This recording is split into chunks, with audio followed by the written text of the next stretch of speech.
Vamos a seguir entonces hablando un poco de técnicas de estudio activas. Una de las técnicas de estudio activa, creo que esa es la más menospreciada de todas, es el repaso. Y el repaso, primero es menospreciado porque no mucha gente lo hace. Les voy a ser muy sincera, yo tampoco lo hacía mucho. Me parecía aburrido, no me gusta leer algo que ya leí, no me gusta ver algo que ya vi, que ya estudié, que ya lo aprendí. El repaso es extremadamente necesario. Por un lado es necesario porque realmente tenemos que repasar las cosas que estudiamos porque tenemos una curva del olvido. La curva del olvido, les voy a dejar la fotito acá, pero la idea esencial para quien no estudió fisiología todavía, porque lo vemos en fisio, es que tenemos unas neuronas que son las neuronas de largo plazo. Son neuronas que guardan en memorias de cosas que pasaron cuando yo tenía, no sé, 5 años. Y después tenemos memorias que son las memorias de día a día, de trabajo, que es yo recordándome lo que leí ahora. Entonces, cuando queremos pasar la información de una neurona a otra neurona, tenemos que volver a ver las cosas. ¿Por qué? Salvo que sea una emoción muy fuerte, una memoria muy fuerte, una memoria que me marcó mucho, vamos a ir olvidándonos. Precisamente son cosas que tenemos que estudiar. Nadie quiere recordarse de las neuronas, nadie quiere recordarse del plexo solar, nadie se quiere acordar de cosas de anatomía. Seamos sinceros, nadie se quiere acordar de nada de microbiología tampoco. Entonces, cuando queremos recordar de cosas así que son más aburridas, que no queremos recordarnos tanto, tenemos que hacer el esfuerzo de decir a esas neuronas, che, mira, eso sí es importante, tengo que recordarme eso, y no todas las líneas de una película que vi cuando tenía 11 años. Entonces, ¿qué vamos a hacer? Tenemos la curva, que espero que esté acá, y esa curva lo que nos dice es que vamos a ver un tema, estamos en el punto 0. Después vamos bajando nuestra capacidad de recordársela. Y vamos bajando hasta que nos olvidemos de eso. Esa es la curva del olvido clásica de un tema que solo vimos una vez. Ahora, cuando hacemos repasos, ¿qué es lo que va a pasar? Algo que estudiamos por primera vez. Entonces, cuando pasa el tiempo, la curva va bajando. Pero yo acá hago un repaso. Entonces, mi curva sube. Después, voy olvidando, hago otro repaso, mi curva sube. Eso significa que cada vez que me empiezo a olvidar, hago un repaso y digo, no, eso es importante, no te puedes olvidar. Es como cuando aprendemos cualquier cosa que aprendemos en realidad, porque esa curva es aplicable a andar de bicicleta y a estudiar física cuántica.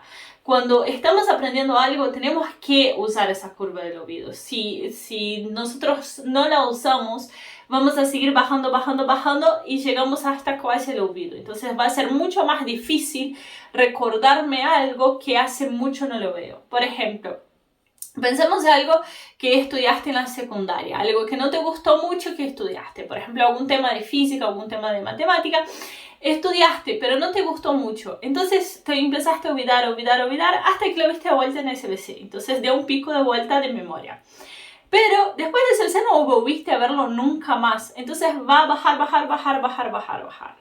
Y si hoy te digo, hacer esa cuenta, un logaritmo o hacer, no sé, una derivada, no te vas a acordar. Yo no me voy a acordar. Voy a necesitar mucho más trabajo para recordármelo.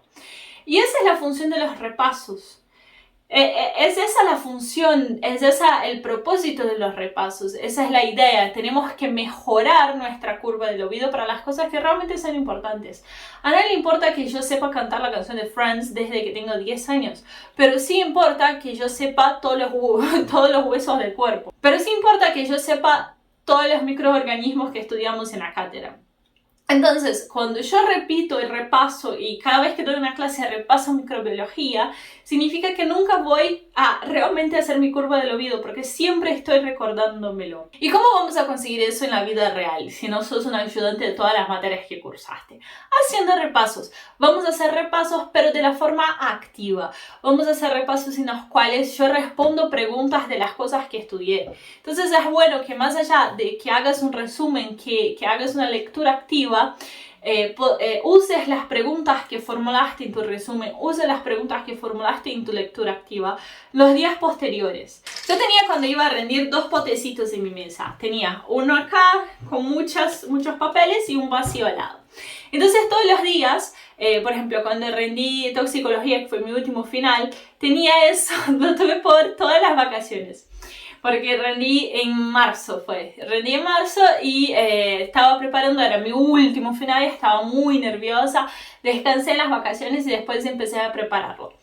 Entonces cuando empecé a preparar ese último final, puse 2 potecitos, uno con muchas preguntas, todas las preguntas que encontré en Facebook desde hacía, no sé, 15 años que hacían normalmente esas preguntas en los finales, y tenía otro pote, la verdad que era un poco más grande, vacío al lado. Entonces todos los días yo agarraba una pregunta, respondía, pasaba. Si estaba bien, la pasaba al pote vacío. Si estaba mal, la pasaba en el pote que estaba con las preguntas originales, en el pote original.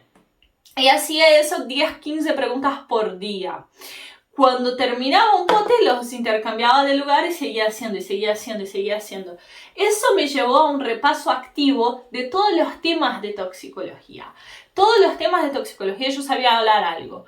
Es cierto, me puse enormemente nerviosa cuando rendí el final. Y aunque es cierto que fue mi último final, pasaron 1.000.000 de cosas, no había ascensor, esperé 3 horas para rendir, mi mamá casi tuvo un infarto afuera esperando. La cátedra de toxicología hace cosas que inexplicables, como que para rendir el último final solo te puede tomar un jefe de cátedra y cosas inimaginarias. Cuando empecé a rendir, yo sabía responder todas las preguntas que me estaba haciendo la profesora. Y algunas preguntas se repitieron con las preguntas que yo estudié.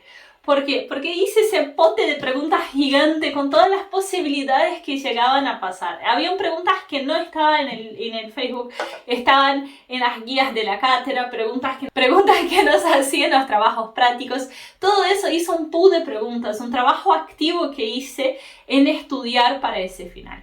Porque no es estudiar para un final, y vengo repitiendo varias veces y quiero que aprendan que no es simplemente sentar y leer algo, es estudiar de formas activas. Por eso existe ese curso, para ayudarte a darte cuenta que tenemos que estudiar de una forma diferente para que sea más fácil estudiar.